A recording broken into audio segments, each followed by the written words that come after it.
नमस्कार प्रिय मित्रों, मैं ज्योतिषकार कमल आप सबका इधर हार्दिक अभिनंदन करता हूं आपके अपने इस प्यारे यूट्यूब चैनल अलौकिक साधनाएं में। और दोस्तों, आपने देखा होगा कई लोगों का ऐसा मानना है, कहना है कि जितने पूजा करते हैं उतना दुख ज़्यादा मिलता है। सही है ये बात, इस बात में रत्ती भर भी फर्क नहीं है। कई लोग ऐसे हैं जो जितने ज़्यादा पूजा करते हैं उतना ज़्यादा दुख उनको प्राप्त होता है, उतने ज़्यादा कष्ट उनके जीवन में घुस जाते हैं, उतने ज़्यादा संकटों से उनको झुंझना पड़ता है, उतनी ही बड़ी बड़ी परेशानियां उनके दरवाजे पर आकर ठक ठक ठक ठक दरवाज़ा पीट देती है। आज हम आ गई, खोल बेटा दरवाज़ा खोल। क्या कारण है, क्यों हो जाता है ऐसा? आज इस पर एक सघन चर्चा करते हैं, गहन चर्चा करते हैं, जिससे आप जान जाओगे कि क्या करने से दुख आपकी ज़िंदगी में प्रवेश कर जाता है। क्या करने से दोस्तों, कोई बड़ी बात नहीं है, ये एक छोटी सी बात है, अंडे जैसी, नाम मात्र की छोटी सी बात है। छोटी सी बात से, छोटी सी चाबी से बड़े बड़े ताले खुल जाते हैं। जीवन में दुख क्यों आता है? अचानक से पूजा पाठ करने से तो दुख जाना चाहिए। यह आम आदमी की मेंटेलिटी, मेरी नहीं है, आम आदमी की मेंटेलिटी है कि पूजा पाठ करने से तो दुख जाना चाहिए, जबकि दुख आता है। ऐसा क्यों आता है? ऐसा क्यों होता है? ऐसा किस कारण से होता है? तो आज मैं वो कारण, क्यों, क्या, कैसे, पूरा विधि विधान में आपको बता देता हूँ। आप समझ गए तो उसी दिन से आप पूजा करोगे तो सुख ही आएगा, दुख नहीं आएगा। दोस्तों, आपको एक बात बताता हूँ कि हम इस धरती पर 3 प्रकार की ऊर्जा धाराओं से संचालित हैं। पहली है पॉजिटिव, फिर दूसरी है नेगेटिव, और तीसरी है सिर्फ ऊर्जा, सिर्फ एनर्जी। जो ना पॉजिटिव है ना नेगेटिव है, वो ऊर्जा है। आपको मैं एक छोटी सी बात बताता हूं। रावण को किसने मारा? आप कहोगे राम ने मारा, दिखती बात है, तो छोटा बच्चा भी जानता है। रावण को राम ने नहीं मारा, रावण को विभीषण ने मारा। राम रावण पर सिर्फ तीर चलाते, मारते नहीं है, और तीर पर तीर चलाते हैं। रावण भी तीर चलाता है, राम भी तीर चलाते हैं, कटे जा रहे हैं, रावण मर नहीं रहा है। विभीषण को पता नहीं क्या चुल मची बैठे बैठे को, वो बीच में आया युद्ध में, आकर के राम जी के पास कान में फुसफुसाया, बोला भगवान ये ऐसे नहीं मरेगा। बोले फिर कैसे मरेगा?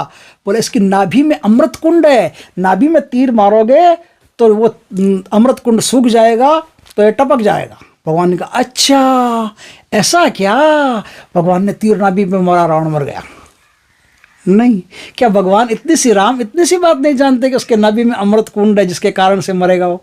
इतना पूरा पार्टियां साफ कर दिया, पूरा खानदान खत्म कर दिया, आखिर में एक तोतड़ा बचा रावण, उसके बारे में इतना नहीं जानते। लेकिन राम नहीं मार सकते रावण को, राम किसी को नहीं मार सकते। रावण को क्या, राम न तो न्याय को मार सकते हैं न अन्याय को मार सकते हैं। राम दोनों को नहीं मारते, क्योंकि राम सिर्फ ऊर्जा है, और ऊर्जा अगर अन्याय को मारती है तो न्याय के साथ अन्याय हो जाता है, और न्याय को मारती है तो न्याय के साथ अन्याय हो जाता है। राम न तो नेगेटिव ऊर्जा को मारते हैं न पॉजिटिव ऊर्जा को मारते हैं। राम सिर्फ एनर्जी है, खालिस एनर्जी, और खालिस एनर्जी को आप धकेलोगे अन्याय को मिटाने के लिए, तब वो अन्याय को मिटा देगी। आप नहीं धकेलोगे तो अपना काम करती है, वो किसी को मिटाने का काम नहीं करती है। ना मिटाना है ना बनाना है, अपने आप बनता चला जाएगा। ये बनाना मिटाना प्रकृति का काम है, परमात्मा का काम नहीं है। परमात्मा का काम तो सिर्फ एनर्जी देना है, वो सिर्फ एनर्जी है, शुद्ध साफ पवित्र, केवल एनर्जी, केवल ऊर्जा। इसीलिए ऊर्जा का त्रिक बोलते हैं ना सुषुम्ना में, सुषुम्ना ऊर्जा का त्रिक है। सुषुम्ना कोई काम नहीं करती, सुषुम्ना सिर्फ ऊर्जा है, सिर्फ एनर्जी। और ऊर्जा का काम कौन करती है? ऊर्जा का काम ईड़ा पिंगला करती है। एक में नेगेटिव विचार, एक में पॉजिटिव विचार, तो सुषुम्ना में क्या? सुषुम्ना निर्विचार, वहां कोई विचार नहीं।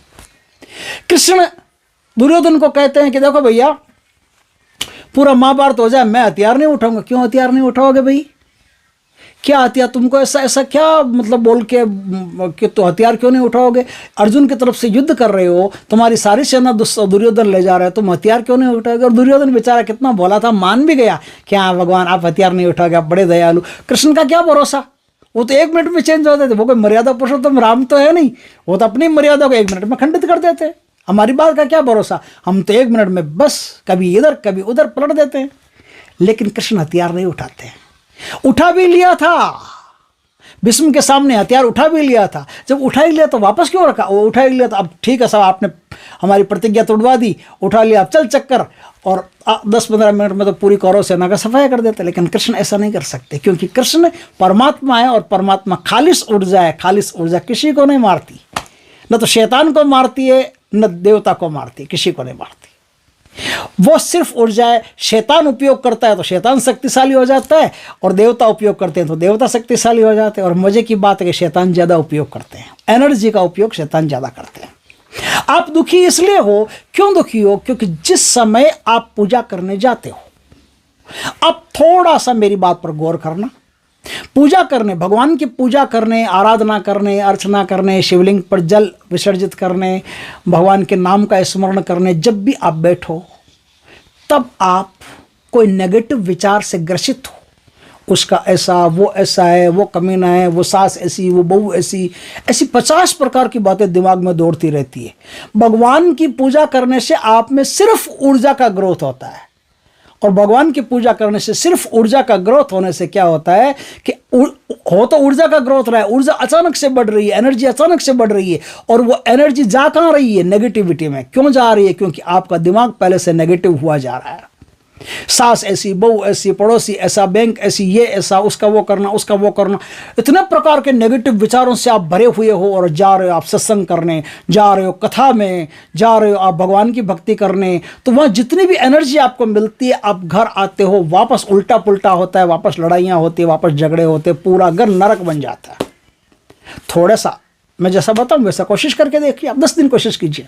जब आप उदास हो, तकलीफ में हो, चिंतित हो, पूजा मत करो और खाना मत खाओ। 2 काम मत करो। एक तो खाना मत खाओ जिस दिन उदास हो, चिंतित हो, तकलीफ में हो, परेशानी में, उस दिन एक तो भगवान की पूजा नहीं करनी, गलती से भी नहीं करनी है, और एक खाना नहीं खाना है, लिक्विड पीना है खाली। पानी पी सकते हो, जूस पी सकते हो, दूध पी सकते हो। खाना ऐसा खाना जो ठोस जो खाना हो, जो पेट में जाकर के खाने के रूप में पचे, वो नहीं लेना है। दूध ले सकते हो, लिक्विड कोई भी चीज़ ले सकते हो, लेकिन खाना मत खाना। 2 चीज़ों का काम करो। खाना नहीं खाओगे कुछ दिन, एक दिन आप खाना नहीं खाओगे तो कुछ देर में आपकी सारी एनर्जी जो है ना, सारी एनर्जी पॉजिटिव होना शुरू हो जाएगी। और जिस समय आप खुश हो, अत्यधिक प्रसन्न हो, आपके चेहरे पर मुस्कुराहट हो, आपके दिल में आनंद हो, उस समय आप पूजा करो। निश्चित नियम बना लो, चाहे 10 बजे पूजा करनी पड़े, चाहे 12। इसलिए तो आपको पता है कितने समझदार लोग थे हमारे भारत के ऋषि मुनि। वो कहते सुबह 4 बजे ही पूजा कर लेनी चाहिए, क्योंकि सुबह पता है रात को सो करके सुबह उठेगा तो कम से कम मस्त उठेगा ना, मस्त उठेगा, नहाया धोया, फटाफट पूजा की, तो सुबह जो फटाफट पूजा करेगा ना, तो सुबह सुबह ये पॉजिटिव रहेगा बंदा। और जैसे जैसे दिन निकलेगा, लोगों से मिलेगा, नेगेटिविटी आती चली जाएगी। पता नहीं क्या क्या नेगेटिविटी आए। रात को सोएगा, सारी नेगेटिविटी हटेगी, सुबह उठेगा, फ्रेश उठेगा, सुबह सुबह पूजा कर लेगा, फ्रेश पूजा कर लेगा तो अच्छा फल मिलेगा। सुबह फ्रेश पूजा कर लोगे तो अच्छा फल मिलेगा। इसी बात को आप ध्यान में रखना कि उन्होंने क्यों कहा है कि सुबह आप अर्ली इन द मॉर्निंग पूजा करो। ये ब्रह्म मुहूर्त है, ब्रह्म मुहूर्त नाम की कोई चीज़ नहीं होती। ये ब्रह्म मुहूर्त इसीलिए होता है कि इस समय सुबह आप जब उठोगे तो किसी का दर्शन नहीं करना, किसी से बात नहीं करनी, कोई लोग ज़्यादा आपके पास आ नहीं रहे, कुछ हो नहीं रहा है। सुबह उठे, नहाए, अपना दैनिक कार्य किया, नहाए, फ्रेश हुए एकदम, सुबह मन आपका प्रसन्न चित्त है, कम से कम थोड़ा सा तो प्रसन्न चित्त है। उस प्रसन्न चित्त मन से आपने पूजा की तो आपको 100% सकारात्मक परिणाम प्राप्त होंगे। और 100% सकारात्मक परिणाम प्राप्त होंगे तो आपकी पूजा का फल आपके काम आएगा। आपके परिवार में सुख, शांति, समृद्धि, ऐश्वर्य सब कुछ इतना चला जाएगा। और जैसे ही लेट होती है, घर में कलह होती है, विवाद होता है, कोई अड़ोसी से पड़ोसी से किसी की भी शक्ल दिख जाती है, पता नहीं क्या क्या, किस को शक्ल देख देख के हम क्या क्या सोचते रहते हैं, नेगेटिव सोचते गए। और फिर हम 10 बजे बैठ करके पूजा करते हैं, 11 बजे बैठ के पूजा करते हैं, 8 बजे बैठ के पूजा करते हैं। तो क्या होता है कि जैसे ही हम पूजा करते हैं, ऊर्जा बढ़ती है, सारी की सारी ऊर्जा एक लौट में नेगेटिव बन जाती है। और फिर हमारे जीवन में हमारे ही द्वारा पैदा किए हुए दुख तकलीफ आ जाते हैं। हम दोष देते हैं भगवान को कि तुम्हारी पूजा करने से ऐसा हुआ। नहीं, उसकी पूजा करने से ऐसा नहीं हुआ, गलत ढंग से पूजा करने से ऐसा हुआ। ये बात है। ये वीडियो मुझे सूझा कि ये वीडियो दे देना चाहिए, किसी के काम का हो तो चलो बढ़िया है।